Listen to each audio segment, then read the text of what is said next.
Town Council to order. The first order of business is our special meeting, and at this time I'm going to call upon Michelle Maddox, and she is here on behalf of the Edenton Chowan Partnership to give us a special presentation and an update on what they all have going on there at the partnership. Thank you, Michelle. Thank you, Mr. Mayor, members of the council, and Mr. Gooden. Thank you for the opportunity to be here with you tonight.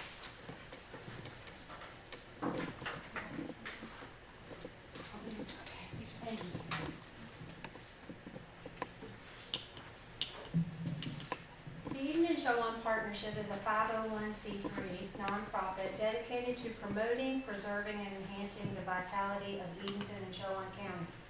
We work in association with the town, the county, and private sector to undertake new initiatives that foster business development and retention, create private investment in jobs, and increase local revenue. We strive to encourage workforce development that benefits existing businesses and attracts new ones to our business-friendly environment. Additionally, we help promote the area's lifestyle and community living assets, making it an attractive destination for potential workforce and retirees seeking a beautiful waterfront community.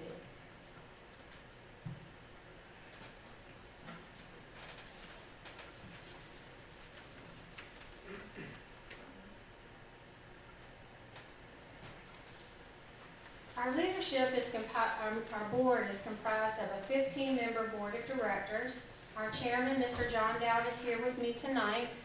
Our vice chairman is Mike Adams. Our secretary is Bob Kirby, who is the chairman of the Chowan County Commission. Our treasurer is Donna Winborn. The town appoints 3 members to our board. The town appointees are Mayor Hackney Hyde, Bob Quinn, and Roland Vaughn. The county appointees are Bob Kirby, Patty Kiersey, and Larry McLaughlin. Other elected board members are B.J. Potts, Simon Rich III, Curtis Rotan, Sean Tunney, Joe Locke, and Brian White. We also have several ex officio members that play an important role on our board. Those members are Town Manager Corey Gooden, County Manager Kevin Howard, the Executive Director of the Edenton Chowan Chamber of Commerce, Susan Creed, Chess Chesson, the Executive Director of Destination Downtown Edenton, Arian Mazzell, Director of the Chowan County Tourism and Development Authority, Dr. Jack Bagwell, President of College of the Albemarle, and Dr. Michael Sasser, or the following Superintendent of the Edenton Chowan Schools, but Dr. Sasser has served on our board in that capacity. Some of our private business partners, the Edenton Chowan Partnership supports our business partners by providing them access to resources, grants, training, and access to any types of business endeavors or points of interest that they may need to help meet their business goals. For example, this past year the partnership learned that Nebraska Plastics was seeking a rail service or rail spur here in the county because they wanted to try to reduce their transportation costs rather than transporting by truck, doing so by rail so that they could get their materials here to their company. The partnership may help them make a connection with Commercial Ready Mix here in Edenton, and they were able to lease access to that rail spur, which has really greatly benefited their community, and the partnership was responsible for helping those 2 companies make that connection. Another example of some of the ways that we have helped businesses in our community is when the building on North Broad Street was for sale, we helped provide that lead to the developer who was responsible for bringing staple cotton to the community to purchase that building. So those are just 2 examples of some of the ways that we provide support to our business partners. Some of our business partners are ECU Health, Chowan Hospital, Jimbo Jumbos, Riverbook, Stevens Towing, Regulated Marine, Albemarle Boats, just to name a few. Our private business partners are very important to the workings of the Edenton Chowan Partnership. They help support our efforts through generous financial donations. Many of them also are serving on the board or have had people serve on our board in the past. are responsible for helping us by supporting us in grant initiatives and other things that we're doing for the betterment of businesses and our community.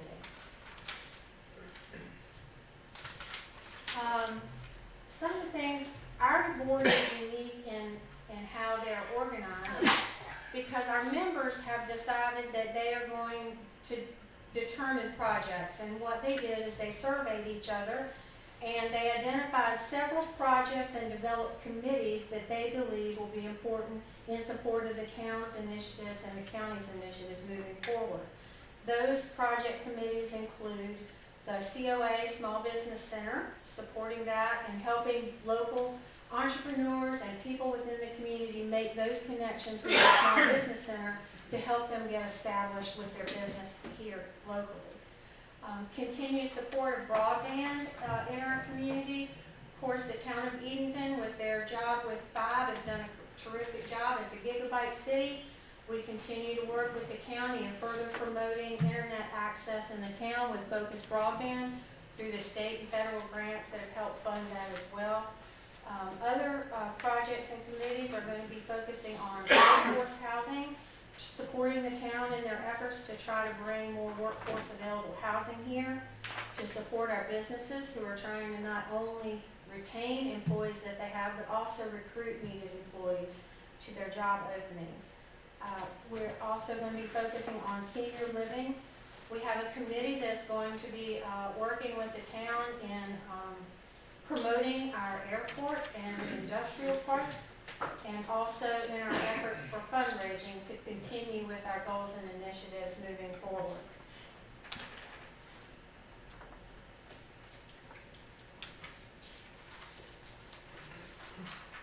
Over the past year, the partnership has been busy revamping our communications efforts, starting with our website, giving a complete overhaul to increase the ease of use, readability, and update information related to doing business in Edenton and Chowan County. We link to our partners such as the DDE, the TDA, the Chamber of Commerce, the Town of Edenton, and Chowan County. We highlight the College of the Albemarle and their Small Business Center, as well as other important resources for starting and growing a business here. We updated our Facebook page and used that primarily to connect with information about Edenton, Chowan County, and our businesses, industry, and lifestyle with people across the country. Our blogs have featured local industries and highlighted their products, work environment, and culture, directing readers back to their sites as a way to engage a potential workforce. We also focus on our community, our lifestyle, and the things that make us unique, with the hope to encourage people to visit and ultimately relocate here. Another major emphasis for the partnership has been providing support to the town on economic development grants for projects that will improve core infrastructure, improve property for future development, and help our businesses and industry realize their growth and expansion goals. We worked with the town of Edenton to submit a grant application for a water main extension project this year involving approximately 70 miles of water pipelines that would extend basic water access to businesses and residents in the northern end of Edenton along Paradise Road and into Chowan County. The grant was offered through the Southeast Crescent Regional Commission, which is a federal-state partnership authorized by the 2008 Farm Bill to promote and encourage economic development in areas of Alabama, Georgia, Mississippi, North Carolina, South Carolina, and Virginia. The SCRC invests in projects that support basic infrastructure, business development, natural resources, and workforce development. With this SEID grant, we sought the maximum amount of $500,000 for the project that will impact 2 residential communities and 1 130-bed nursing home, as well as the businesses and industries located in the Peanut Drive Industrial Park. The expected outcomes of the project are to improve basic water access, provide a safe, reliable, quality water source, and an improved water supply for overall operation needs and fire safety demand in the industrial park, as well as potential job creation and retention within the industrial park itself.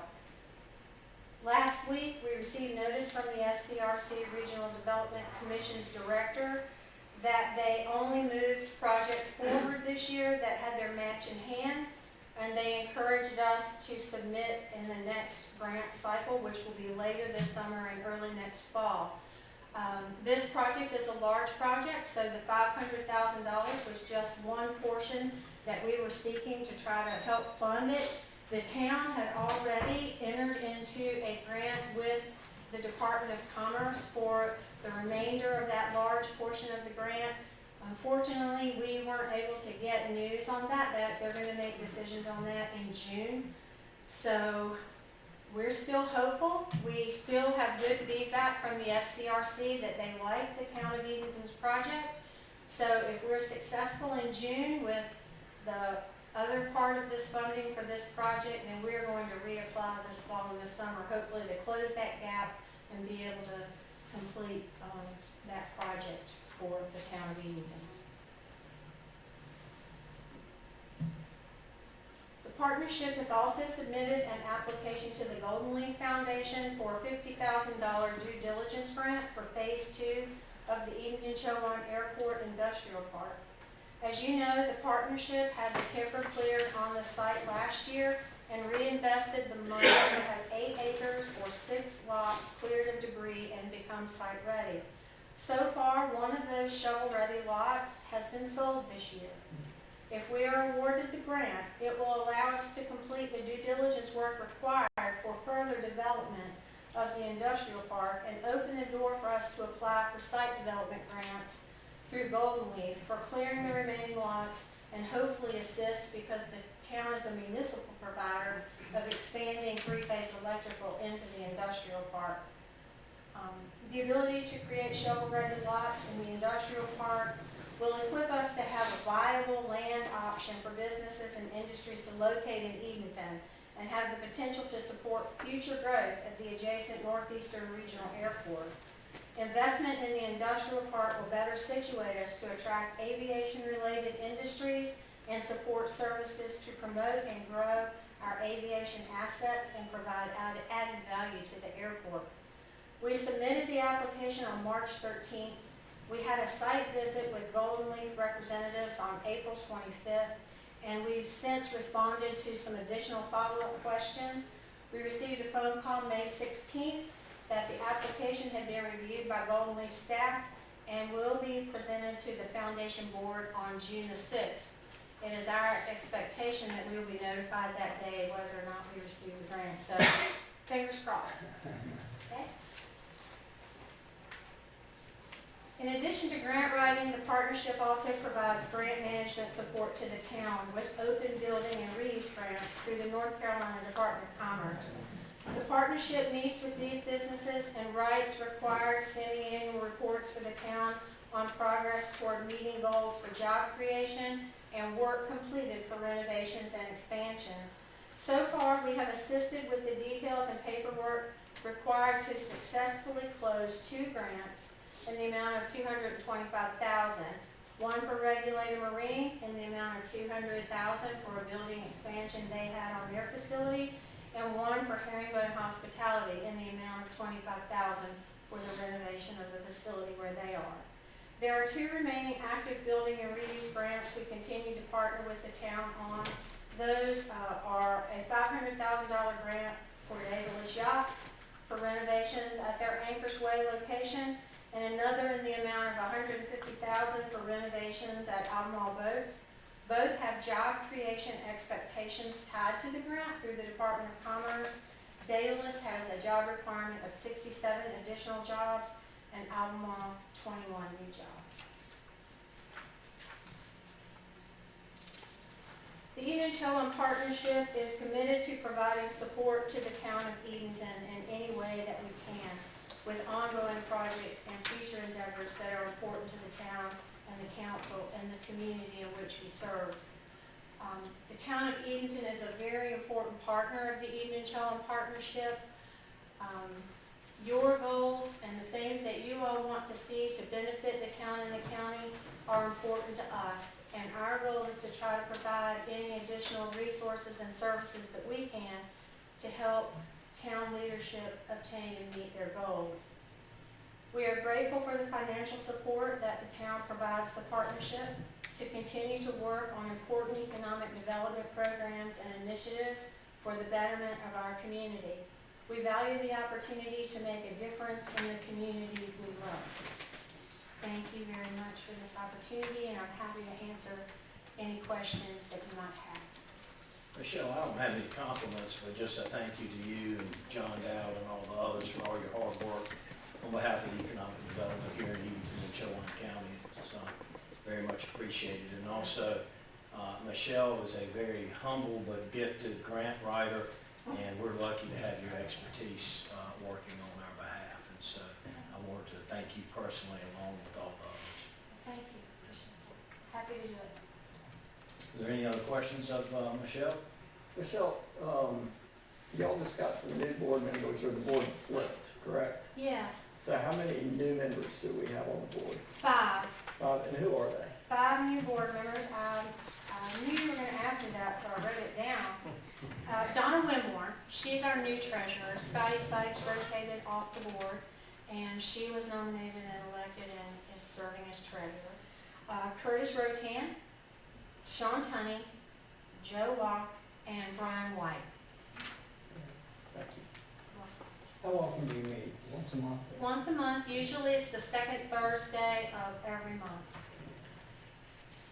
We meet here, sometimes we meet in some of our business partners, just so the board can go out and they can show off some of the good things that they're doing at their locations. So we met at the airport at our last meeting and got a nice update on all the great things that are happening out there. Okay, any more questions? Thank you again, Michelle. You're welcome. Appreciate it. We next move to our committee meetings, and the first committee meeting is the Administration Committee chaired by Councilman Miller.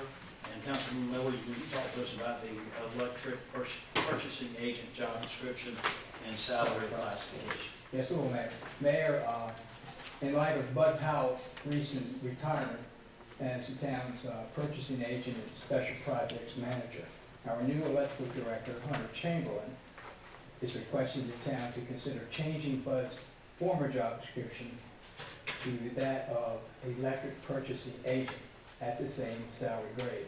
Hunter is also requesting the new job description be added to the town's description list at a salary grade 21, and that this job description become effective July 1. By initiating this job description revision, the new duties will more accurately reflect the basic requirements of the position, thereby eliminating the need for special project duties, which can easily be delegated to specific department heads in town. The new job description will be centered on the inventory management of town's electric grid, management of electric department's warehouse inventories, and all field grid inventories. I might add, the town manager fully supports this job description and new salary classification. The Administrative Committee recommends forwarding this request to full council at the June meeting.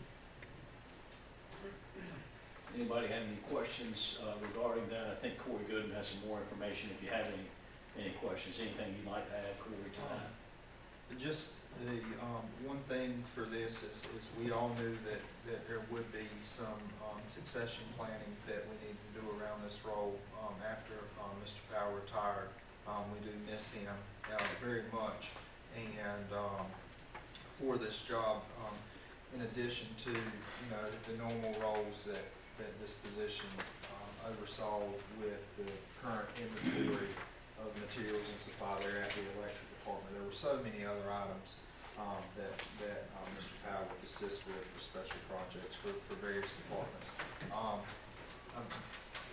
Assisting the other departments is not completely removed in this job description because of the volume of contractors and vendors that this position will interact with. There still will be some sharing of information for quotes and for prices that they may have on file from something that they have purchased, or with one of their vendors that they already have a relationship with. They can get updating pricing pretty easily. So that won't go away, but some of the additional responsibilities that Bud had taken on will be shared by each of the department heads. Are they aware of that? Yes, yes, so we've had some conversations with them about that, but the exciting piece is, if you're familiar with some of the work that, the crews from Public Works have done around their GIS updating, as well as their work order management system with Utility Cloud. One thing that Hunter has really saw a need for in this position, and it was added to the job description since the special projects was removed, will really allow that individual to not only manage what's at the warehouse, but what's also in use in the field. And so with that becomes updated GIS, all the necessary 811 requirements for mapping to make sure things are correct when they're located. So there is some additional responsibilities, and that's why when we had the discussion that we felt like that keeping it in its current range, even with the special projects portion removed, that it was still applicable to what the role needed, because none of those tasks are easy tasks to handle, something on site versus in the field, and to tie the two together, it's still going to be quite a bit of responsibility. Do you have anybody on the job now that could possibly? We do have an interim Okay. employee in the position, trying to help us through the transition as we were getting to the point of actually cleaning up this job to what it specifically needs to be. Is that Joel? Yes. Who was it hiring for currently? No, he knew that was an interim role till we cleaned up some of the duties and responsibilities for this position. So some duties were added and some duties were shifted away. Yes. This person will report directly to Hunter. Yes. And the pay rate remain the same. Yes. Okay, Councilman Miller has asked that we forward that to the full council meeting in July, and we'll do so. The next committee meeting is the Finance Committee, chaired by Councilman Dixon. All we have is a report that I'm happy to report to you all that the Finance Committee and the Town Manager are hard at work, and the Mayor on putting together a budget. We're going to have a meeting on June 6th at 5 p.m. where we get together and do, as we've done for really as long as anybody can remember, go through each item in the budget. And then hopefully after that, by June 7th, we'll have a budget ready to publish, and people can come by and review it. And we should vote on it on June 11th at our regularly public comment at our June 11th meeting, and then vote on it on June 24th. And then we're going to run 3 notices, which will have all the legalese it needs to have on 6/1, 6/8, and 6/15, and actually there are 4, and 6/22. So that's what we're doing. Town's safe in our hands, and we're working hard. I don't think that needs to, we don't need to send that out to anybody. That's just, Exactly, we'll discuss it at those meetings and have our budget in place by the new fiscal year and by the end of this month. And that will be in compliance with all the statutes on that. Thank you, Councilman Dixon. The next committee meeting is chaired by Councilman Bond, and that is the Utilities Committee. And there's been a street light request at McMullen Avenue and Cotton Mill Circle. And I didn't know, Corey, if you need to fill in any blanks, or if Edenton Bond, you want to let him fill in the blanks? Corey gonna fill in there. All right. Not a problem. So the electric department did receive a request for a new street light at the intersection of McMullen and Cotton Mill Circle. The light is being requested by the residents of the Cotton Mill townhomes, and this would be at the main entrance there as you enter into the property. McMullen is equipped with lighting currently.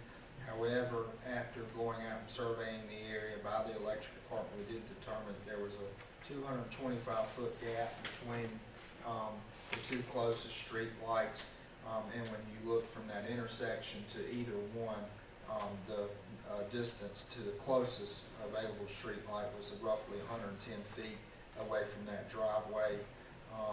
We did have some discussion with the electric director about this, and he feels like that this would take about 3 hours of 3 workers and an estimated cost of roughly $300 to actually put that lighting in. This would be consistent with what we see in that area now, and this will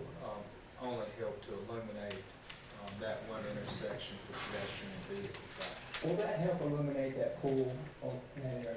No, it will be, mainly on the McMullen, Okay.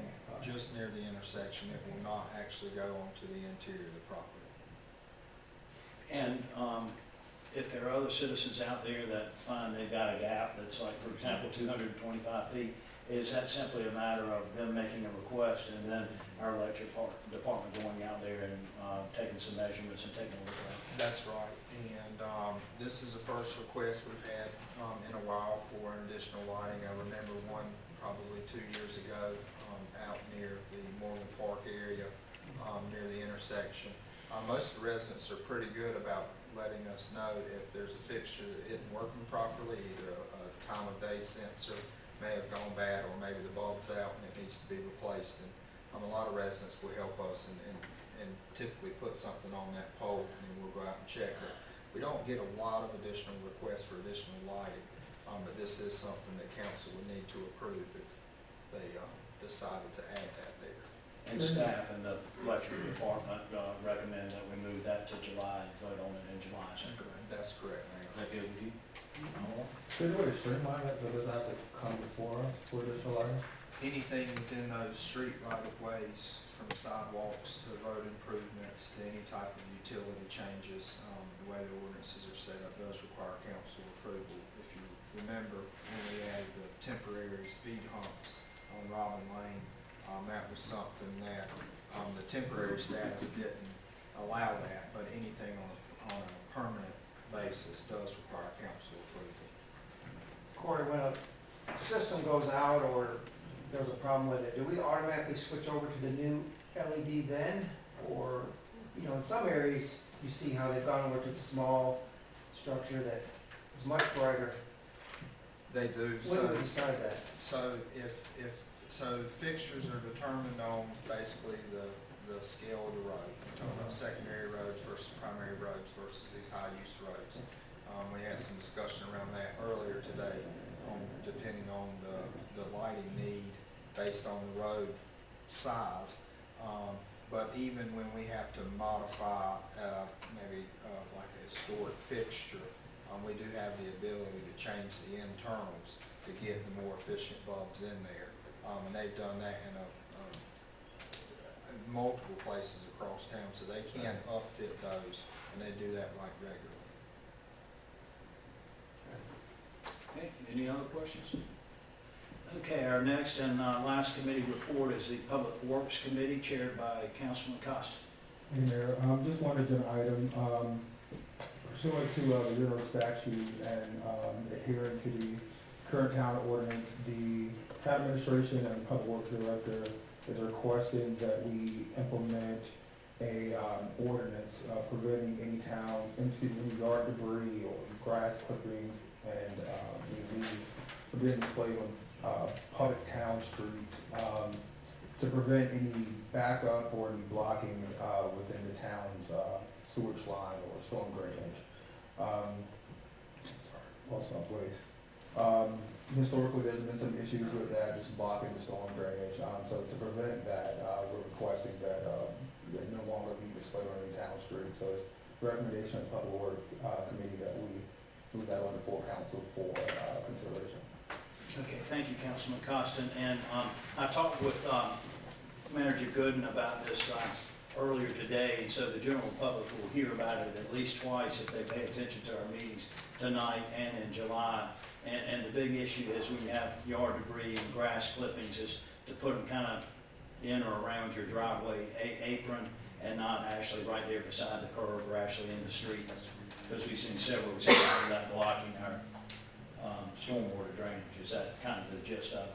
Yes, So that's correct. during the fall months, we'll be raking right to the right, those of us have the sidewalk right to the right of way and not at the end of the curb, but to the right. They're just of way. not in the street. And the vacuum truck can pick Yes. it up right there. Yeah, so when we talk about grass. Because in the past, I've seen a lot of people put it right at the curb, Yeah. but I can see the problem happening. We're not saying not at the curb, we're just saying not in the road, correct? Not the on road, yeah. Right road curb, yeah. Some people have been guilty Yeah. at times of putting it in the road, and a couple times I know somebody that has done it. Yeah. So just to give citizens notice of that. And one thing we can do, we should be able to look and try to provide some street view images of some locations. We know some residents, do this because they get concerned about grass or places that may be dead spots. But we do have the ability to reach into the yard base or the grass clippings or the land clearing debris, from just behind the curb and gutter. So I do think we'll probably create some type of info sheet to at least share with the residents. And a lot of this, we've been working with contractors who maybe perform yard services and yard cleanup, and we usually meet with them at the beginning of the growth season, just kind of share with this, make sure that things are blown back into the yard versus on the street. How far can the back truck extend itself? It has a pretty good reach, I would say. Somebody's front yard?